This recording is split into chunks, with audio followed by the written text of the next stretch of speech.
मैं Rahul Rajput MRC classes Karera के YouTube channel में आपका फिर से स्वागत करता हूं। तो आज जो हमारा टॉपिक रहेगा वो पूरा हटके रहेगा, क्योंकि आज जो हमारा टॉपिक है वो पूरी तरीके से ग्रुप डी एनटीपीसी मेंस के हिसाब का होगा। इसमें आपको मैं ओम के नियम और उसके सारे न्यूमेरिकल में आपको करवाऊंगा कि किस तरीके से हम प्रतिरोधों का संयोजन करते हैं, कैसे प्रतिरोधों को आपस में जोड़ा जाता है और किस तरीके के सवाल आपके पेपरों में आते हैं, वो सारे टॉपिक पे हम डिस्कस करने वाले हैं। तो देखो, ज्यादा अपन देर नहीं लगाएंगे, सीधा हम टॉपिक पे पहुंचते हैं कि ओम का नियम होता क्या है और ओम के नियम के न्यूमेरिकल किस प्रकार बनते हैं, किस प्रकार से प्रतिरोधों का क्या होता है, संयोजन होता है। तो जैसे आपने ओम का जो नियम होता है कि ओम के नियम के अनुसार कि अगर कोई परिपथ, मान के चलो कि ये कोई परिपथ है, ठीक है, ये कोई सर्किट है, तो ओम के नियम के अनुसार किसी परिपथ में बहने वाली धारा, मतलब धारा जो आई होती है, तो इस नियम के अनुसार किसी परिपथ में बहने वाली धारा आई, उसमें बहने वाले वोल्टेज के क्या होती है, समानुपाती होती है। कहने का मतलब है कि ओम का जो नियम होता है वो कहता है कि V समानुपाती I होता है। समानुपाती का मतलब होता है कि अगर इस सर्किट में मैं वोल्टेज के मान को बढ़ाऊंगा तो धारा का मान अपने आप क्या हो जाएगा,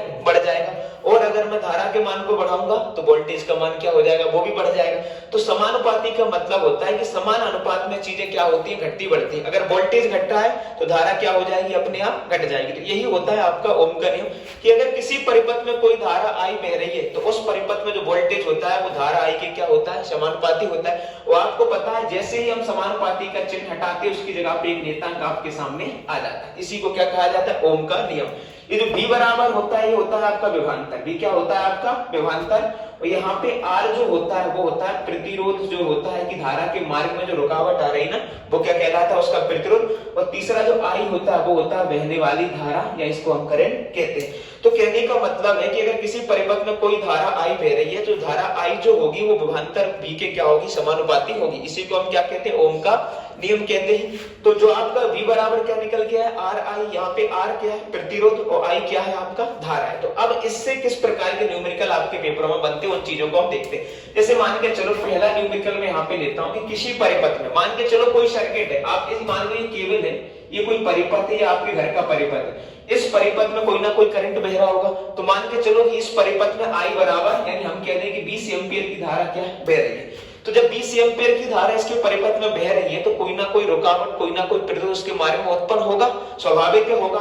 तो यहाँ पर हम कह दें कि उस परिपथ में क्या हो गया है कि R, यानी मैं कह दूं कि 10 ओम का प्रतिरोध उसके अंतर्गत क्या हो गया, उत्पन्न हो जाता है। तो ओम के नियम के अनुसार उसमें कितना विभवांतर उत्पन्न हो जाएगा। तो इस तरीके का जो न्यूमेरिकल हमारे सामने है वो पहला ए है कि अगर किसी परिपथ में कोई धारा 20 एम्पीयर की धारा बह रही है और उसके मार्ग में क्या हो रहा है, 10 ओम का प्रतिरोध उत्पन्न हो जा रहा है, तो उस परिपथ का विभवांतर कितना होगा। तो विभवांतर निकालने का जो हमारा फॉर्मूला है वो इस तरीके से कि V बराबर RI। मैं यहाँ पे ले सकता हूँ V बराबर RI। तो V तो मुझे निकालना है, तो V से तो मैं छोड़ूंगी नहीं। अब मैं किसको लूंगा, R। तो I मेरे पास कितना है, 10 ओम, और I कितना है मेरे पास, 20 एम्पीयर की धारा उसमें थी। तो कहने का मतलब कि 20 10 एवं 200, तो 200 वोल्ट का विभवांतर उस परिपथ में क्या हो जाएगा, उत्पन्न हो जाएगा। तो ये तो हमारा नॉर्मल सा न्यूमेरिकल था। ये कहने का मतलब है कि अगर आपको परिपथ में बहने वाली धारा और उसका वो विभवान क्या कहते हैं, प्रतिरोध R आपको पता है, तो आप आसानी से क्या निकाल सकते हो, उसका विभवांतर आप निकाल सकते हो। विभवांतर का मात्रक वोल्ट होता है, इसलिए आपको इसके बाद में क्या लगाना पड़ेगा, वोल्ट लगाना पड़ेगा। तो ये तो हमारा पहला न्यूमेरिकल जो था वो वोल्टेज निकालने का था। अब मैं आपसे कह दूं कि V बराबर RI। अब मैं इससे कह दूं कि आप मुझे धारा निकाल के बताइए, कैसे निकालो। तो धारा निकालने का जो हम फॉर्मूला होगा वो इसी से बनाएंगे। जैसे मान के चलो धारा मुझे निकालना है, यानी कि मुझे I निकालना है, तो V बटे क्या हो जाएगा, R।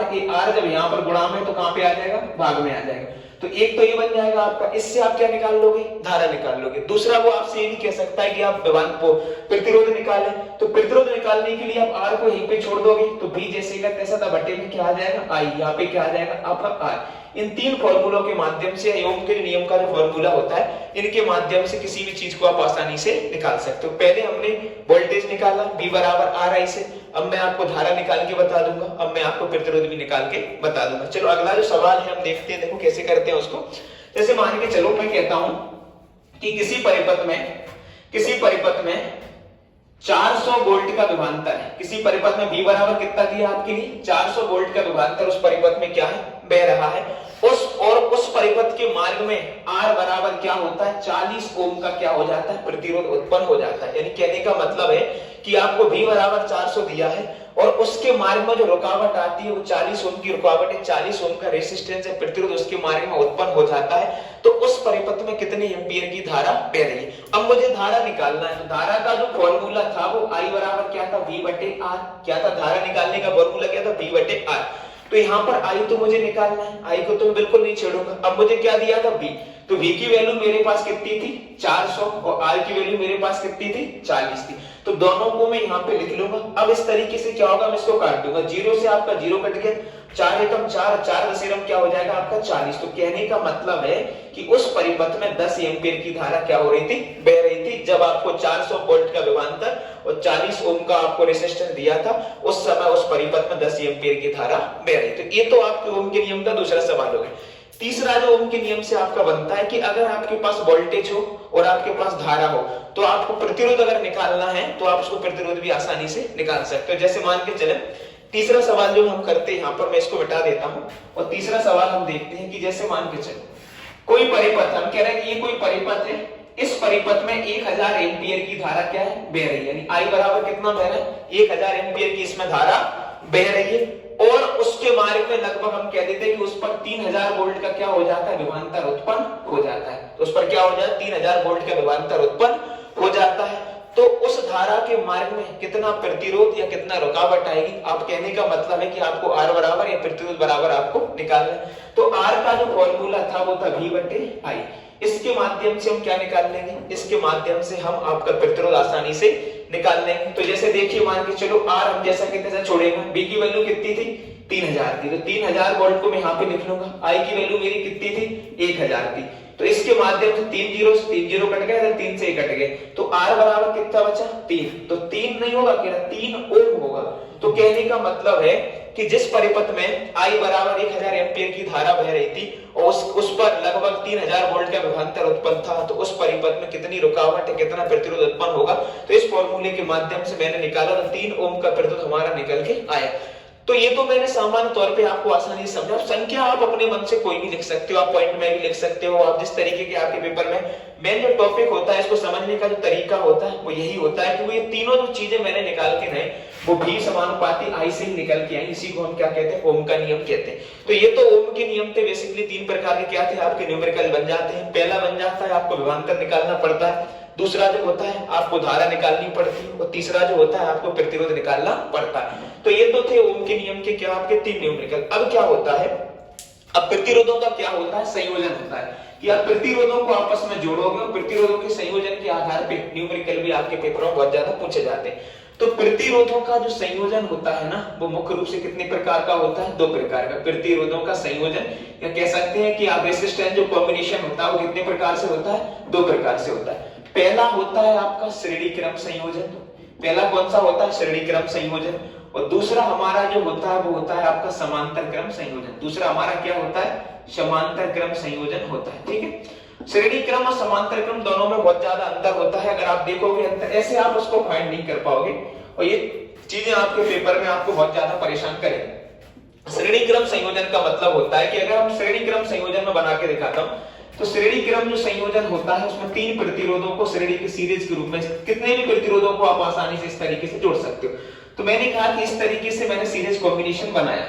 तो यहाँ पर ये हो गया आपका कौन सा कॉम्बिनेशन, ये हो गया आपका सीरीज कॉम्बिनेशन होगा। इनमें मैंने क्या किया, मैंने 3 प्रतिरोधों को जोड़ा है। तो क्रम बाय क्रम में इसको R1 नाम दे दूंगा प्रतिरोध 1, इसको मैं R2 नाम दे दूंगा प्रतिरोध 2 और इसको मैं R3 नाम दे दूंगा। तो अगर हम बेसिक तौर पे अगर देखें जैसे मैंने R1 R2 R3 3 प्रतिरोधों को एक श्रेणी के माध्यम से सीरीज के माध्यम से आसानी से मैंने जोड़ा। अब मैं इसको नंबरिंग भी कर सकता हूं। मैं कह दूं कि R1 की वैल्यू कितनी है 20 है, R2 की वैल्यू कितनी है 30 है और R3 की वैल्यू कितनी है आपकी 40 है। इस तरीके से अब मैं अगर न्यूमेरिकल बनाऊं तो कहने का मतलब है कि एक परिपथ में श्रेणी क्रम में 3 प्रतिरोधों को R1 R2 R3 को श्रेणी क्रम में जोड़ा जाता है, जिसमें R1 कितना होता है 20 होता है, R2 कितना होता है 30 होता है, R3 कितना होता है 40 होता है। तो आपसे पेपर में जो पूछा जाएगा कि इनका कुल प्रतिरोध कितना होगा, तो कुल प्रतिरोध का मतलब होता है RT या टोटल रेजिस्टेंस। तो हमें तीनों प्रतिरोधों को अगर आपस में जोड़ दें R1 plus R2 plus R3, तो हमारा श्रेणी क्रम संयोजन का कुल प्रतिरोध हमारे पास निकल के आ जाएगा। कैसे आ जाएगा? जैसे RT बराबर R1 की वैल्यू कितनी है 20, R2 की वैल्यू कितनी है आपकी 30 और R3 की वैल्यू कितनी है 40।